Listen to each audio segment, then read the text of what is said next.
아버지 감사합니다. 오늘도 새날을 주셔서 주님 앞에 나와 기도하고 예배드릴 수 있는 시간 허락하심에 감사드립니다. 말씀을 듣기 전 찬송가로 하나님께 먼저 찬양 올려드렸습니다. 이 찬양의 가사를 마음에 잘 새기며 말씀 듣기를 원합니다. 설교를 하나님의 말씀으로 들을 수 있게 해주시고 믿음으로 기도하는 시간 되게 하소서. 예수님의 이름으로 기도드립니다. 아멘. 새벽을 깨워 이 자리에 나온 모든 성도님들을 환영하고 축복합니다. 말씀을 통해서 주시는 것들을 하나도 놓치지 말고 꼭 붙들고 기도하고 돌아가시는 시간 되기를 소망합니다. 오늘의 말씀 제목은 아나돗에 있는 밭을 사라입니다. 우리가 함께 나눌 이 예레미야 32장 1절에서 15절까지의 말씀은 제목과 같이 하나님께서 아나돗에 있는 밭을 예레미야에게 사라고 하시는 말씀입니다. 왜 뜬금없이 밭을 사라고 하시는 건지, 이 안에 또 어떤 하나님의 뜻이 담겨 있는지, 가장 중요한 것은 말씀을 통해 오늘 이 시간 우리에게 그리고 나에게 주시는 메시지는 무엇인지 알아가 보려고 합니다. 1절과 2절 말씀 함께 읽어보도록 하겠습니다. 시작. 유다의 시드기야 왕 10째 해 곧 느부갓네살 18째 해에 여호와의 말씀이 예레미야에게 임하니라. 그때에 바벨론 군대는 예루살렘을 에워싸고 선지자 예레미야는 유다의 왕의 궁중에 있는 시위대 뜰에 갇혔으니. 아멘. 바벨론 군대가 예루살렘, 유다의 수도인 예루살렘을 포위하고 있고 예레미야는 그 안에 있는 감옥에 갇힌 상황입니다. 이 가운데 하나님께서는 예레미야에게 말씀으로 임하십니다. 하나님은 이렇게 우리가 어느 상황에 있든 언제나 말씀으로 찾아오시는 분이십니다. 하지만 우리는 고난 가운데 있을 때 말씀하시는 하나님을 생각하지도 신뢰하지 못할 때가 있어서 하나님의 말씀을 듣지 못하는 경우가 있습니다. 그래서 자기만의 생각에 자꾸만 갇히고 하나님이 왜 나에게 이런 시련을 주셨을까? 왜 이러한 일이 있게 하신 걸까? 하면서 심지어는 하나님이 나를 떠나셨다, 또 하나님은 계시지 않는다 라고 말을 하기도 합니다. 하지만 방금 1절과 2절 말씀을 보면 하나님은 포위되어 있는, 심지어 감옥 안에 갇힌 예레미야에게 말씀으로 임재하시는 것을 볼 수 있습니다. 이 사실을 믿으며 고난 가운데 있을수록 더욱 하나님께 나와 하나님이 나에게 뭐라고 말씀하실까 소망을 품고 귀를 기울이는 성도님들 되시기를 소망합니다. 3절에서 5절 말씀을 살펴보도록 하겠습니다. 성경 구조상 3절에서 5절 말씀은 하나로 연결되어 있기 때문에 굉장히 긴 말씀이지만 함께 읽고 또 나누어 보도록 하겠습니다. 3절입니다.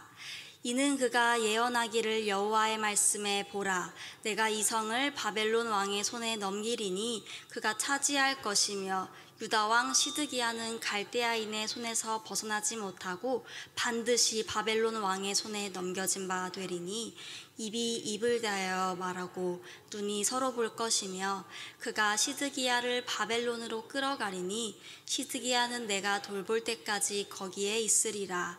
여호와께서 이와 같이 말씀하시니라. 너희가 갈대아인과 싸울지라도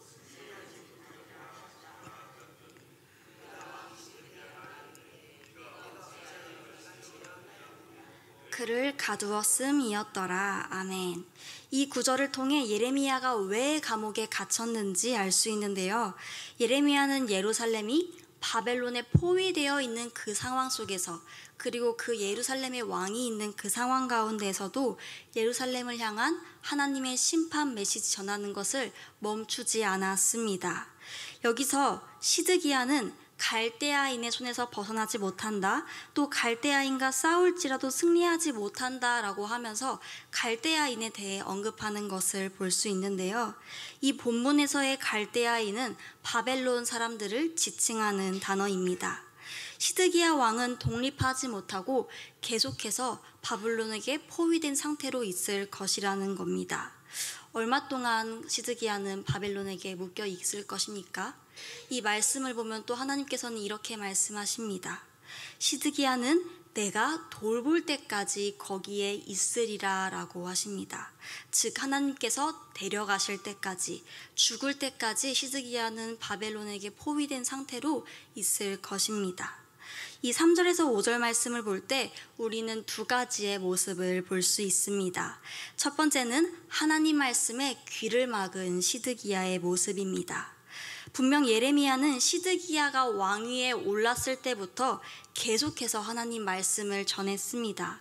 유다가 멸망할 거예요. 하나님께서 그렇게 하실 것입니다. 우리는 반드시 그냥 하나님 말씀에 순종하는 태도로 바벨론에게 엎드려야 하고 느부갓네살 왕을 섬겨야 합니다. 그것이 바로 지금 우리가 해야 하는 일입니다 라고 전했습니다. 하지만 시드기야는 예레미야의 말을 듣지 않았습니다. 거짓 선지자인 하나냐가 전해주는 위로와 평안과 희망의 메시지만 들었습니다. 결국 거짓 메시지를 전하던 하나냐는 어떻게 됐습니까? 하나님의 말씀대로 죽음에 이르게 되었습니다. 또 예루살렘은 어떻게 됐습니까?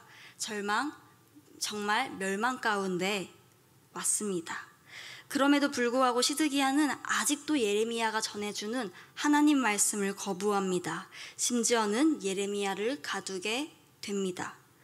자신이 위기에 처해 있는 상황에서 계속 저런 심판의 메시지만 듣는 것을 예레미야는 솔직히 좋지 않았을 것입니다. 싫었을 것입니다. 예레미야가 전하는 말 전혀 듣고 싶지 않았을 것입니다.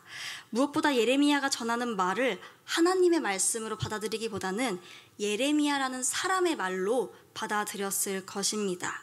이런 시드기야의 모습을 통해 우리의 삶을 그리고 나 자신의 삶을 돌아보기를 바랍니다. 나는 설교를 들을 때 그저 이 말들을 사람이 하는 말로 듣고 있나요?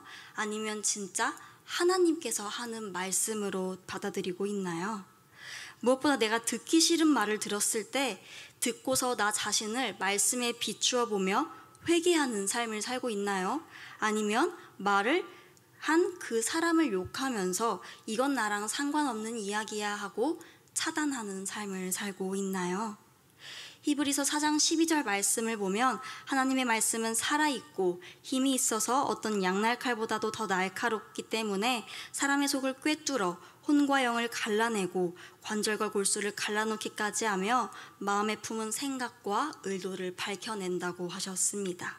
때문에 우리는 하나님 앞에 모든 것을 드러내 놓아야 한다고 말씀하십니다. 하나님께서는 우리가 날마다 하나님 앞에, 하나님 말씀 앞에 나 자신을 비춰보며 회개하는 삶을 살기를 원하십니다.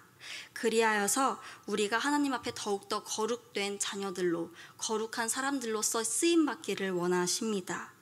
앞으로 성경 말씀을 읽다가 마음에 찔림이 있든 또 설교를 듣다가 마음에 찔림이 있든 그것이 내가 듣기 싫은 말일지라도 오늘의 이 말씀을 기억하며 내가 이 말씀을 왜 이렇게까지 거부하고 싶은 걸까? 내 마음에 왜 이렇게까지 찔림이 있는 걸까? 다시 한번 되돌아보고 생각해보며 나 자신을 말씀 앞에 비추어 보는 성도님들 되시기를 간절히 바랍니다.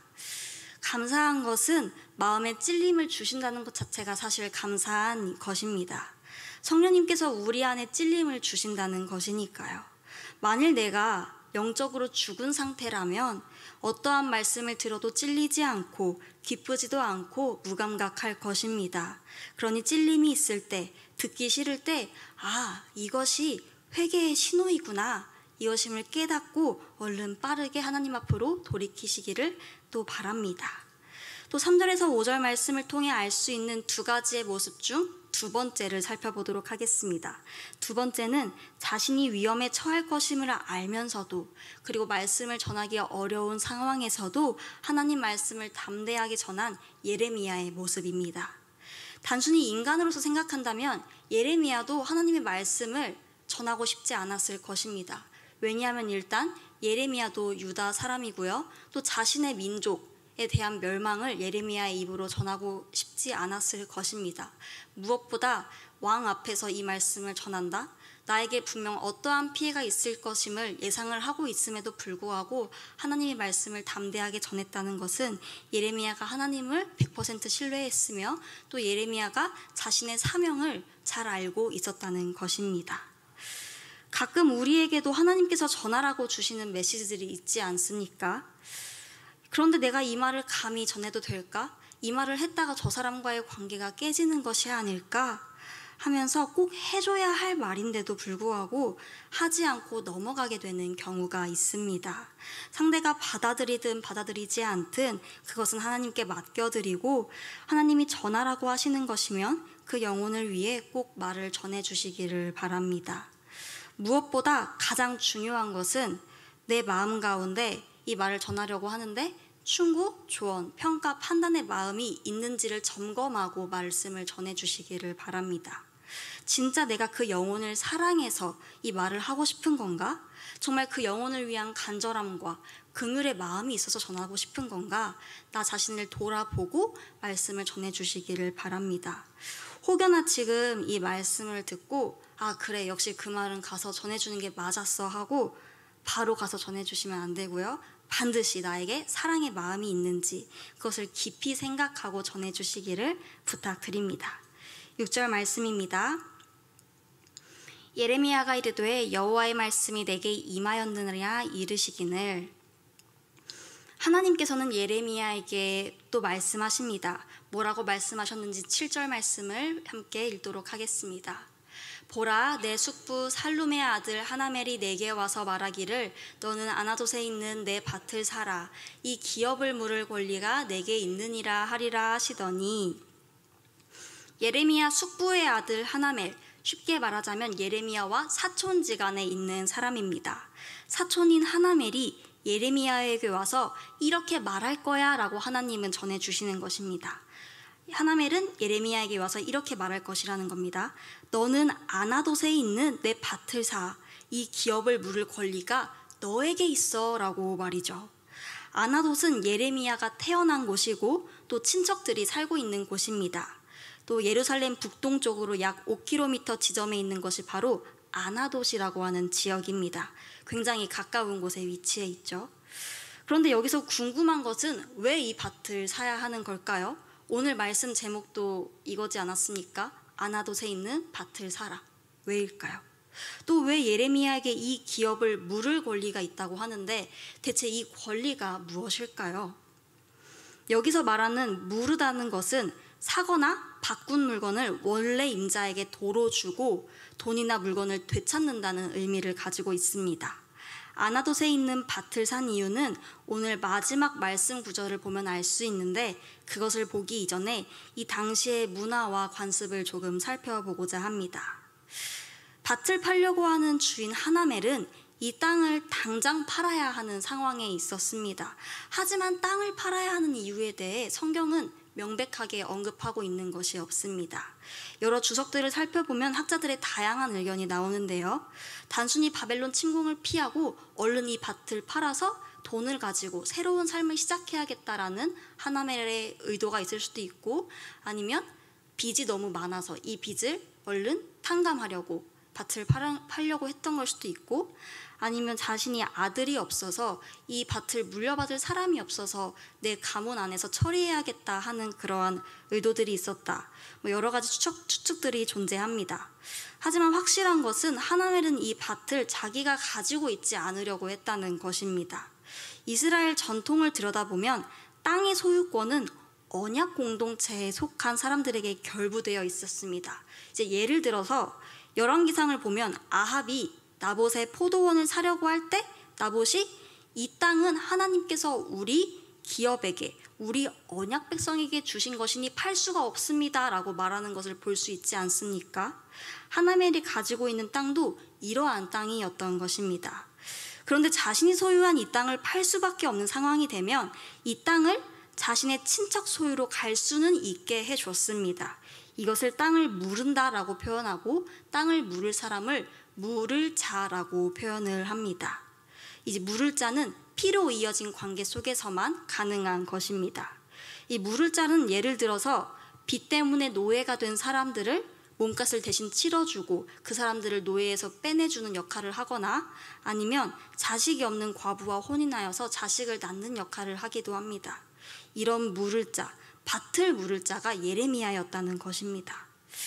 하나님께서는 예레미야에게 아나돗 밭을 사서 물을 자의 역할을 하라고 하시는데 예레미야에게는 굉장히 엥스러운 일이었을 것입니다. 왜 하나님께서 나에게 갑자기 아나돗의 밭을 사라고 하는 걸까? 8절 말씀을 볼까요? 예레미야가 어떻게 대처를 하는지 함께 읽도록 하겠습니다. 시작.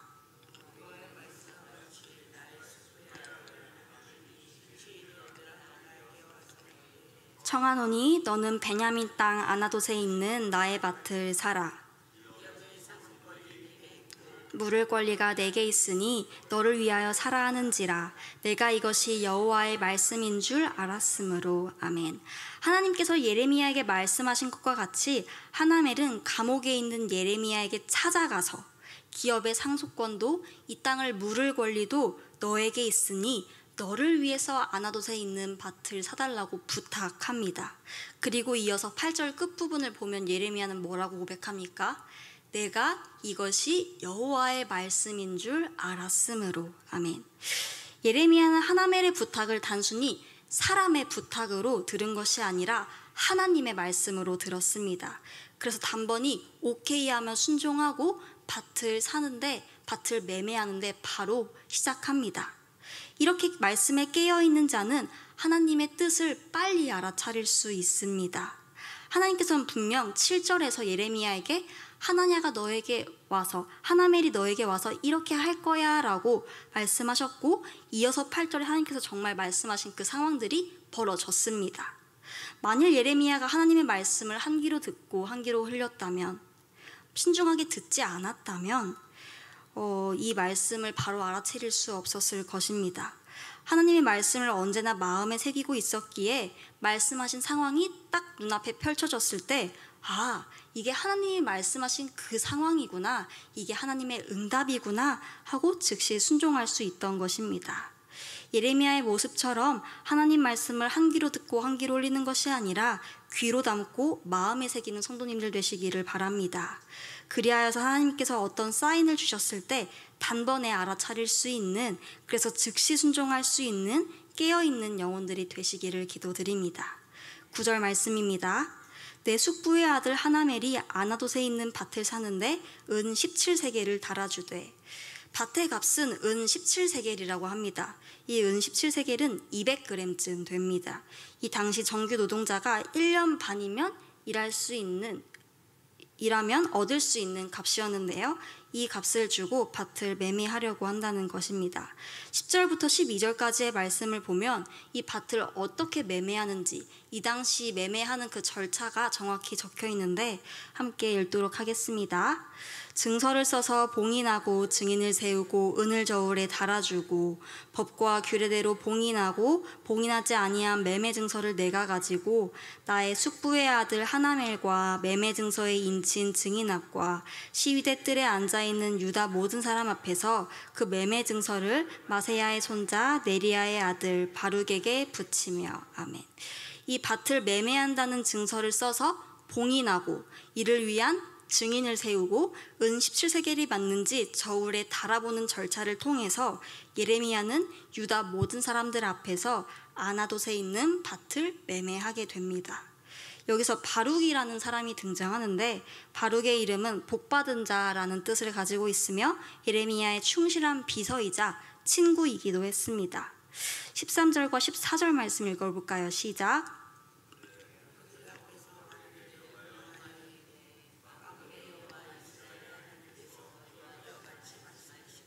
너는 이 증서 곧 봉인하고 봉인하지 않은 매매 증서를 가지고 토기에 담아 오랫동안 보존하게 하라. 하나님께서는 예레미야를 통해 바룩에게 명령하십니다. 이 토지 증서 곧 봉인하고 봉인하지 않은 매매 증서를 가지고라고 하는데요. 이 당시 매매 증서는 가죽 혹은 파피루스라는 옛날 종이에다가 작성을 했었습니다. 그리고 원본과 사본 두 개를 작성했다고 합니다. 원본은 끈으로 완전히 묶어서 도장까지 찍어서 봉인을 하고요. 사본은 바깥쪽으로 느슨하게 말아 올려놓기만 해서 언제든지 증서 내용을 모두가 열람할 수 있게 해놨습니다. 하지만 수정은 불가능했습니다. 어차피 봉인해놓은 원본이 있기 때문에 수정을 하면 다 티가 나겠죠. 무튼 이 증서를 토기에 담아서 오랫동안 보존하라고 하나님은 말씀하십니다. 마지막 15절 말씀을 살펴보도록 하겠습니다. 이 말씀을 통하여서 왜 하나님은 그동안 이러한 절차를 거치게 하신 걸까? 함께 또 나눠보도록 하겠습니다. 15절 말씀입니다. 만군의 여호와 이스라엘의 하나님께서 이와 같이 말씀하시니라. 사람이 이 땅에서 집과 밭과 포도원을 다시 사게 되리라 하셨다 하니라. 아멘. 하나님께서 왜 예레미야에게 아나돗에 있는 밭을 사라고 하신 건지 이 구절을 통해 알 수 있습니다. 결론은 이스라엘의 회복을 알리기 위해서 하나님은 예레미야의 행동으로 말씀을 전하신 것입니다. 바벨론 군대가 수도 예루살렘을 에워싸고 있는 상황에서 사람도 물건도 나라도 모든 것들이 다 빼앗긴 상황에서 하나님은 너희가 다시 이 땅에서 집과 밭과 포도원을 사게 될 것이라고, 모두 되찾을 것이라고 말씀하십니다. 그런데 이런 의문이 드실 수 있습니다. 그냥 회복한다고 말씀하시면 되지 뭐하러 토지 증서를 매매하고 이 복잡한 절차를 거쳐서 회복의 말씀을 전하시는 걸까라고 말이죠. 예레미야는 이전의 말씀을 보면 아시겠지만 또 다른 상징 행위로 멍에를 메고 있었습니다. 예루살렘은 바벨론에게 꼼짝 못한다는 것을 암시하는 뜻에서 말이죠. 그리고 이번엔 매매 증서를 통해서 하나님께서는 회복이라는 그러한 상징을 드러내십니다. 이러한 상징 행위로서 예언자는 자기가 선포한 바를 인상 깊게 보여줄 뿐만 아니라 선포된 바는 취소할 수 없다는 점을 분명히 하고, 심지어는 하나님께서 움직이셔서 이 일이 곧 시작될 것이다, 이것을 알리는 것입니다. 이처럼 하나님의 생각과 뜻은 너무나 깊고 높아서 감히 사람인 우리가 당장은 헤아리기 어렵습니다. 이 상황에서 이렇게 하신다고? 왜 고난을 주시는 거지? 난 이해할 수 없어 라고 의문이 드실 때가 있습니다. 당연합니다. 우리는 피조물이고 하나님은 창조주이시니까요. 창조주신 하나님의 말씀을, 하나님의 생각을 인간인 우리가 어찌 전부 다 알 수 있겠습니까? 그런데 확실한 것은 다른 건 몰라도 하나님은 선하신 분이라는 것과 우리를 언제나 푸른 초장과 쉴만한 물가로 인도하는 분이시라는 것은 우리가 확실히 알 수 있습니다. 때문에 당장 나에게 일어난 일들이 도저히 나의 생각으로는 이해할 수 없을지라도 나를 선한 길로 인도해 주시는 그 하나님을 100% 신뢰하고 믿으며 순종하고 따라가는 것이 우리가 갖추어야 할 모습입니다. 이해할 수 없는 상황이 나에게 찾아왔을 때 나는 그 상황을 바꿀 수 없습니다. 내가 바꿀 수 없는 것은 나의 삶에 그 고난을 바라보는 나의 태도입니다. 벌어진 고난을 힘들더라도 일단 받아들이는 것과 하나님께 나아가서 무릎 꿇고 기도하는 것, 그렇게 할 때 하나님의 말씀이 들릴 것이고 하나님께서 뜻을 깨닫게 해주실 것이고 나의 마음에 변화가 일어나게 해주실 것입니다. 결론적으로는 고난을 바라보는 내 마음이 달라질 것입니다. 고난을 바라볼 때 사람이 나의 시선으로 바라보면 한없이 절망적이고 또 힘들지만, 하나님이 주신 마음으로 상황을 바라보면 희망이 보이기 시작할 것입니다. 하나님의 말씀을 받아들이지 않아서 계속 절망 가운데 있던 백성들과 하나님의 말씀을 받아들여서 회복과 희망을 보게 된 예레미야를 오늘 꼭 기억하시기를 바랍니다. 아까 처음에 찬송가를 부를 때 제가 했던 말 기억하시나요? 오늘 찬송 가사에 말씀의 결론이 다 있다고 했습니다. 찬송가의 가사를 인용하여서 오늘 말씀을 마무리하려고 합니다. 우리 눈에 아무 증거가 보이지 않더라도 믿음만을 가지고서 늘 걸읍시다. 믿음 위에 서서 의심을 버리고 앞으로 나아갑시다. 우리가 의심 없이 선하신 하나님을 믿으며 살아갈 때에 우리 소원을 하나님 안에서 반드시 이룰 것입니다.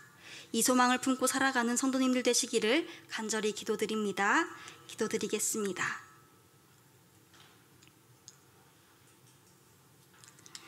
하나님 아버지, 이 시간 말씀을 통하여 또 하나의 깨달음을 얻게 하시니 감사드립니다. 하나님의 뜻은 너무나 크고 깊어서 사람인 우리가 감히 헤아릴 수 없습니다. 때로는 이 때문에 너무나도 슬프고 힘들고 어렵지만 하나님을 100% 신뢰하는 믿음으로 절망 가운데서 희망을 볼 수 있게 해주시옵소서. 정말 우리 눈에 아무것도 보이지 않더라도 믿음만을 가지고서 늘 걸어가게 하시고 우리가 그렇게 살아갈 때에 진정한 자유와 기쁨을 맛보며 살아가게 하소서. 하나님께 예물 올려드린 손길이 있습니다. 이 가정과 이 자녀들에게 하나님 함께하여 주셔서 간절한 기도에 응답해 주시고 주님이 주시는 복을 누리게 해주시옵소서. 예수님의 이름으로 기도드립니다. 아멘.